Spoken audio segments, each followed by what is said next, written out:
আসসালামু আলাইকুম। আজকের ভিডিওতে আলোচনা করব কিভাবে আপনি আপনার ওয়ার্ডপ্রেস ওয়েবসাইট এর জন্য একটি পিডিএফ ফাইল তৈরি করবেন আপনার কাস্টমারের জন্য। অনেক ই-কমার্স ওয়েবসাইটে আমরা এই ফাংশনটি দেখতে পাই। দারাজ, বিডি সহ বিভিন্ন ওয়েবসাইটে আমরা যখন অর্ডার করি, পণ্যটি যখন আমাদের হাতে আসে তখন সাথে একটি কাগজ আসে, ওটাই হচ্ছে পিডিএফ ইনভয়েস। ওইটা কিভাবে আপনি আপনার ওয়ার্ডপ্রেস ওয়েবসাইটে অটোমেটিক জেনারেট করতে পারেন, যাতে আপনার ওয়েবসাইট অটোমেটিকলি জেনারেট করে আপনার কাছে পাঠিয়ে দেয়, সেই বিষয় নিয়ে আজকে আলোচনা করব। তো এটা করার জন্য আপনি আপনার ওয়েবসাইটে প্রথমে যাবেন, যাওয়ার পর অ্যাডমিন প্যানেলে লগ ইন করবেন এবং তারপর আপনি এখান থেকে ড্যাশবোর্ডে ক্লিক করবেন। ড্যাশবোর্ডে ক্লিক করার পর আপনি নিচে আসবেন এবং এখানে দেখতে পাচ্ছেন প্লাগইন থেকে অ্যাড নিউতে ক্লিক করবেন এবং আপনি এখানে কিওয়ার্ড রাখবেন এবং সার্চ প্লাগইনে আপনি এখানে WooCommerce পিডিএফ ইনভয়েস এটা লিখে সার্চ করবেন। তারপর আপনি যেখানে দেখতে পাচ্ছেন WooCommerce PDF invoice and packing slip, এটা আপনি ইনস্টল করবেন।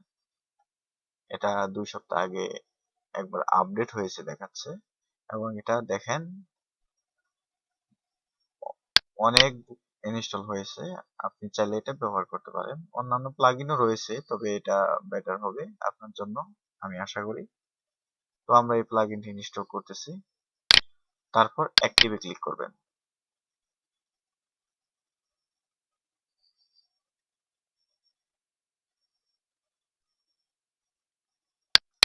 অ্যাক্টিভ হয়ে গেলে আপনি প্লাগইনে ক্লিক করবেন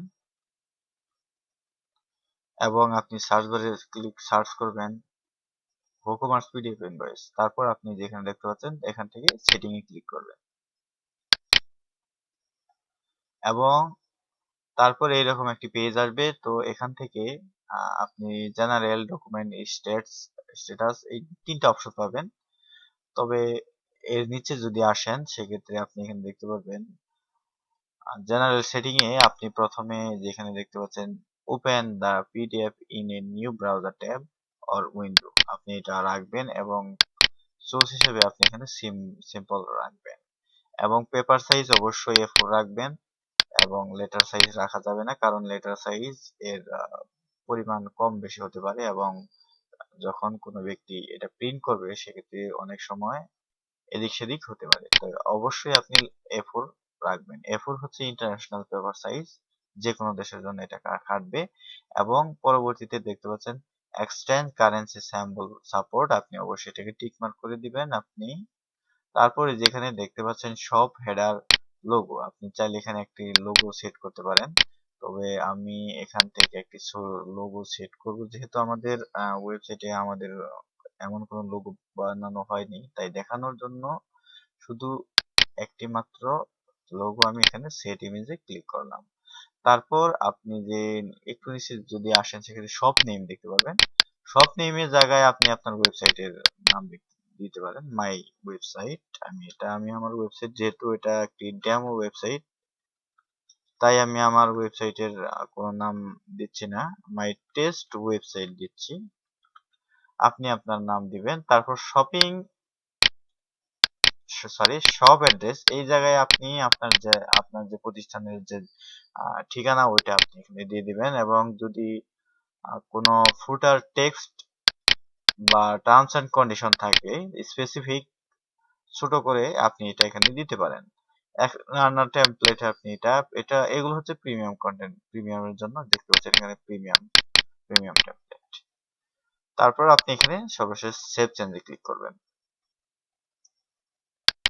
এবং তারপর আমরা এখানে ডকুমেন্টে ক্লিক করব এবং ডকুমেন্টে কিছু কাজ করব। ইনভয়েসটাকে আপনি এখানে রাখবেন, তারপর এনেবলে টিক মার্ক দিবেন এবং অ্যাটাচ টু, এটা কিসের সাথে অ্যাটাচ হবে এটা অবশ্যই আপনি এখানে দেখতে পাচ্ছেন কমপ্লিট অর্ডার, এটা টিক মার্ক দিয়ে দিবেন। কারণ যদি আপনি এটা টিক মার্ক দেন সেক্ষেত্রে একটি ইনভয়েস তৈরি হবে এবং এটা যখন আপনার কাস্টমার আপনাকে পেমেন্ট করে দিবে তখনই মাত্র একটি পিডিএফ জেনারেট হয়ে তার প্রোফাইলে চলে যাবে এবং তার ইমেইলেও চলে যাবে। এবং ডিজেবল ফর, এটা কার জন্য ডিজেবল করতে চাচ্ছেন সেটা আপনি এখানে চাইলে দিতে পারেন। তবে না দিলে সমস্যা নেই। আপনি যদি চান এখানে প্রসেসিং, অন হোল্ড, তারপরে ক্যান্সেলড অ্যান্ড রিফান্ড, এই অপশনগুলো আপনি এখানে দিতে পারেন এবং ফেলডও দিতে পারেন। ফেলড অর্থাৎ পেমেন্ট প্রসেসিং থাকলে কোনো ইমেল পাবে না বা কোনো ইনভয়েস পাবে না, কোনো প্রসেসিং অন হোল্ড, এই যেখানে যেগুলো লেখা হয়েছে, দেওয়া হয়েছে, এগুলো কোনোটা যদি আপনার কাস্টমার থাকে সেক্ষেত্রে সে ইমেল পাবে কিন্তু পিডিএফ পাবে না। এবং ডিসপ্লে শপিং অ্যাড্রেস আপনি এখানে ডিসপ্লে শিপিং অ্যাড্রেস আপনি যেখান থেকে বলে হোয়েন ডিফারেন্ট বিলিং অ্যাড্রেস আপনি এটা এখানে দিয়ে দিবেন। তারপর display email, display phone number, display customer notes, এগুলো আপনি এখানে দিয়ে দিবেন। ইনভয়েস, এখানে ইনভয়েস নাম্বার দিয়ে দিবেন, ইনভয়েস ডেট দিয়ে দিবেন, ইনভয়েস ডেট না তো অর্ডার ডেট দিয়ে দিবেন। আর তারপর আপনি text next invoice number without prefix, আপনি চাইলে এখানে এটা পরবর্তীতে যে এখানে দিতে পারেন। যেহেতু এক দেওয়া আছে আমরা এখানে রাখলাম। পরবর্তীতে দেখতে পাচ্ছেন নাম্বার ফরম্যাট, এখানে কিভাবে নাম্বারটা হবে আপনি চাইলে এটা দিতে পারেন। অর্থাৎ আমরা এখানে আমাদের ওয়েবসাইট এর নাম দেব, পরবর্তীতে আমরা এটা যখন প্রিভিউ দেখব তারপর আপনি বিস্তারিত বুঝতে পারবেন। তবে আপনি আপনার ওয়েবসাইটের এই নাম দেবেন, নাম দেওয়ার পর একটি হাইফেন দিয়ে দেবেন। তারপর আপনি রিসেট ইনভয়েস নাম্বার ইয়ারলি, এটা আপনি চাইলে দিতে পারেন, না চাইলে সমস্যা নেই। এবং এখানে দেখতে পাচ্ছেন allow my account invoice download, আপনি অনলি হোয়েন ডাউনলোড,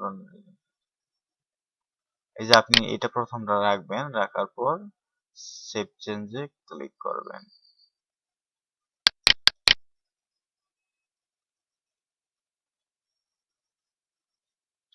এবং পরবর্তীতে রয়েছে স্ট্যাটাস, স্ট্যাটাসে আপনি প্রবেশ করবেন। প্রবেশ করার পর চাইলে আপনি গেস্ট এটা দিতে পারেন, না দিলে সবচেয়ে বেটার হবে। এবং অটোমেটিক ক্লিন আপ 7 ডেজ, অর্থাৎ 7 দিনের যেইগুলো আছে ওইটা অটোমেটিকলি ডিলিট হয়ে যাবে। আপনি চাইলে এখান থেকে 30 দিন দিতে পারেন অথবা 90 দিন দিতে পারেন, তবে 90 দিন দেওয়া বেটার হবে। আমরা 90 দিন দিয়ে দিলাম এবং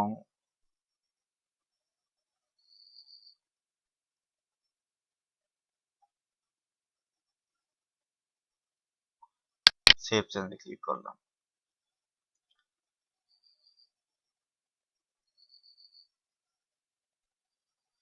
এবার আমরা একটি অর্ডার করব আমাদের ওয়েবসাইটে, দেখি কতটা কাজ করে।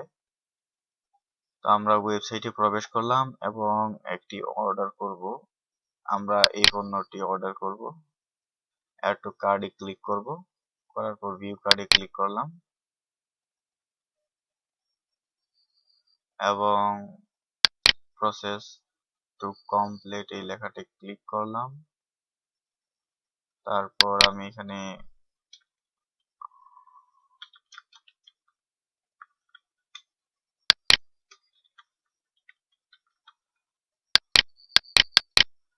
এমনিতে একটা দিলেই হলো, আপনাদের দেখানোর জন্য দিচ্ছি যেহেতু।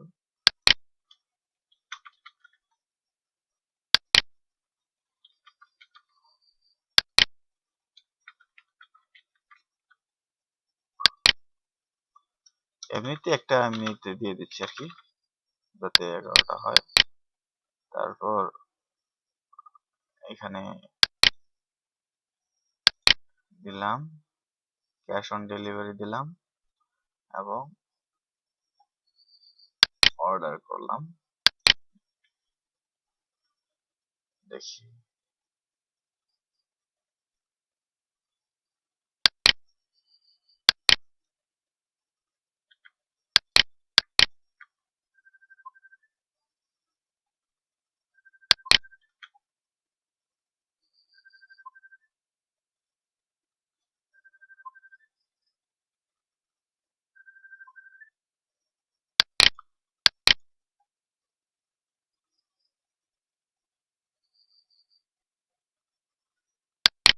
তো বন্ধুরা আমরা এখান থেকে বাংলাদেশ দিয়ে দিলাম, যেহেতু অন্যান্য কান্ট্রি গুলো আমাদের ব্লক করা ছিল, তাই হয়তো হয়নি। আচ্ছা, আমরা প্লেস অর্ডারে ক্লিক করি।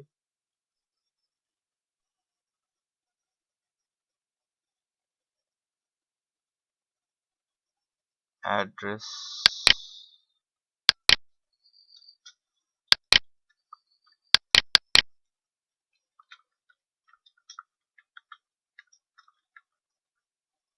সরি আমাদের এটা দেওয়া হয়নি।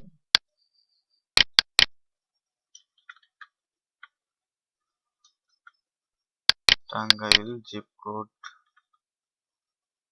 দিয়ে দিলাম আমি এখানে 1205। সরি, এবার আমরা অর্ডার করব।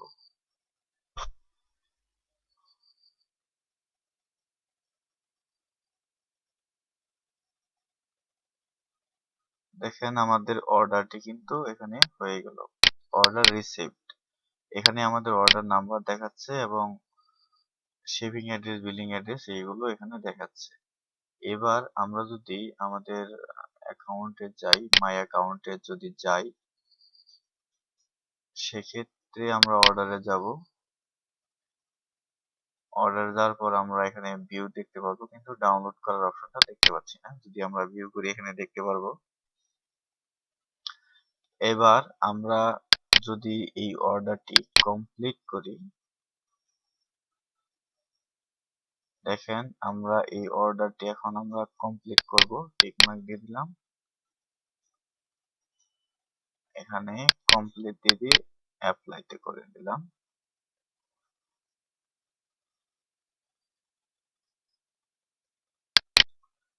এইবার আমরা যদি এই পেজটাকে ভিউ করি বা রিলোড করি, তাহলে কমপ্লিট দেখতে পাচ্ছি এবং আমরা অর্ডারে আবার ক্লিক করলাম এবং এখানে ইনভয়েস নামে একটি অপশন দেখতে পাচ্ছি। তো এইবার আমরা ইনভয়েসে ক্লিক করব। তবে এখানে এই সমস্যাটা হচ্ছে যে আমাদের এই প্লাগইনটি আমাদের একটি ইনভয়েস তৈরি করেছে, সেক্ষেত্রে এখানে একটু সমস্যা দেখাচ্ছে। সেটা হচ্ছে যে আমাদের লোকাল সার্ভার থাকার কারণে সে ইনভয়েসটা সঠিকভাবে ক্যাচ করতে পারেনি। আচ্ছা, যাই হোক, তবে আমরা এখানে যে অপশনটা দেখতে পাচ্ছি, আমরা যদি এখান থেকে পিডিএফ ইনভয়েসে যাই এবং তারপর এখানে স্ট্যাটাস এই অপশনটাতে যদি যাই, সেক্ষেত্রে আমরা এখানে দেখতে পাচ্ছি যে এখানে রেড সিগন্যাল আসছে, অর্থাৎ ওয়ার্ডপ্রেস 40M, পিএইচপি 512M এটা আমাদের লাগবে। তো আমরা এটা কিভাবে লিমিট বাড়াতে পারি সে বিষয়টা, প্রসেসটা এখন আমরা দেখাবো। তো এটা করার জন্য আপনি এখান থেকে অ্যাড নিউতে ক্লিক করবেন। অ্যাড নিউতে ক্লিক করার পর এখান থেকে ফাইল ম্যানেজার নামে একটি প্লাগইন আমাদের লাগবে। আমরা এখান থেকে ফাইল ম্যানেজার প্লাগইনটি ইনস্টল করব, অ্যাক্টিভ করে নিলাম। যদি আপনার লাইভ সার্ভার হয় সেক্ষেত্রে এই সমস্যাটা নাও হতে পারে, তবে আমরা দেখিয়ে দিচ্ছি যদি সমস্যা কখনো হয় সেক্ষেত্রে কিভাবে সমাধান করবেন। নো থ্যাঙ্কস দিয়ে দিলাম। তারপর আপনি এখানে ফাইল ম্যানেজারে আসবেন, আসার পর মাই সাইটের যে এইগুলো আছে এগুলো আপনি এখান থেকে দেখতে পারেন এবং wp config নামে যে অপশনটা আছে বা htdocs আপনি এই ফাইল ফোল্ডারটা কোড এডিটর, দেখেন এখানে রাইট ক্লিক করার পর আপনি এখান থেকে রাইট ক্লিক করবেন, রাইট ক্লিক করার পর কোড এডিটর এখানে ক্লিক করবেন। তো তারপর আপনি একটা এন্টার দিবেন এবং এখানে দেখতে পাচ্ছেন PHP value memory limit 256M অর্থাৎ এমবি। আপনি তারপর সেভ এন্ড ক্লোজ দিবেন এবং আমরা যদি এই পেজটিকে রিলোড করি, দেখি এবার হয় কিনা। হচ্ছে না। আচ্ছা, যাই হোক, আমরা আবারও WooCommerce থেকে পিডিএফ ইনভয়েস আসবো। এবং স্ট্যাটাসে ক্লিক করব। এবারও আমাদের এটা হচ্ছে না, যাই হোক। তো বন্ধুরা, আমাদের লোকাল সার্ভারে যে সমস্যাটি দেখাচ্ছিল, আপনারা এর আগে দেখতে পেয়েছেন যে ইনভয়েসটা আমাদের এখানে দেখাচ্ছিল না বা এরর দেখাচ্ছিল। তো এর জন্য আমরা কিছু কোড ব্যবহার করেছিলাম, তাতে কোনো কাজ হয়নি। কিন্তু আমরা এখন লাইভ সার্ভারে দেখাচ্ছি আপনাদের, আমাদের একটি ক্লায়েন্টের সার্ভার। তো এখানে দেখতে পাচ্ছেন যে ফাংশন গুলো আমরা ওইখানে করেছিলাম সেগুলো এইখানে দেখাচ্ছে, কিন্তু এখানে প্রিভিউ দেখাচ্ছে। আপনি এটি সেভ করবেন, সেভ করার পর আমরা একটি পণ্য অর্ডার করে দেখি এটা ইনভয়েসটা কাজ করে কিনা। তো আমরা এখান থেকে একটি পণ্য অর্ডার করব। দেখেন, একটি পণ্য অর্ডার করতেছি। তারপর আমরা প্লেস অর্ডারে ক্লিক করলাম, এখানে অর্ডারে ক্লিক করলাম।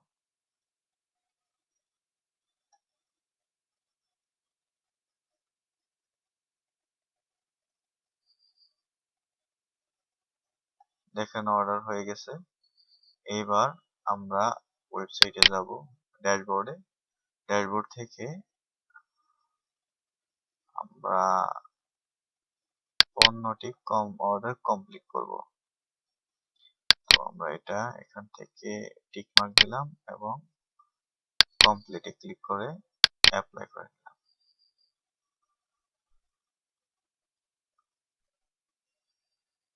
তো এইবার আমরা যদি ওয়েবসাইট ভিজিট করি, সেক্ষেত্রে আশা করি এখন এই সমস্যাটি আর হবে না। অর্ডারে গেলাম, অর্ডারে যাওয়ার পর আমরা এখান থেকে দেখেন ইনভয়েসে দেখতে পারবো। ইনভয়েসে ক্লিক করলে আমাদের পেজটিকে ভিউ করবে। এই পেজটিকে দেখেন, এই যে সুন্দরভাবে এসপিএস, আমাদের এখানে ঠিকানা, ইনভয়েস, তারপর আপনার নাম, ইমেল অ্যাড্রেস, এগুলো এখানে সুন্দরভাবে দেখাচ্ছে। এবং যদি যেহেতু এখানে বাংলাতে নামটা লেখা হয়েছে, সেক্ষেত্রে এখানে ডট ডট আসতেছে এবং সাব টোটাল বা এই লেখাগুলো এখানে সুন্দরভাবে দেখাচ্ছে।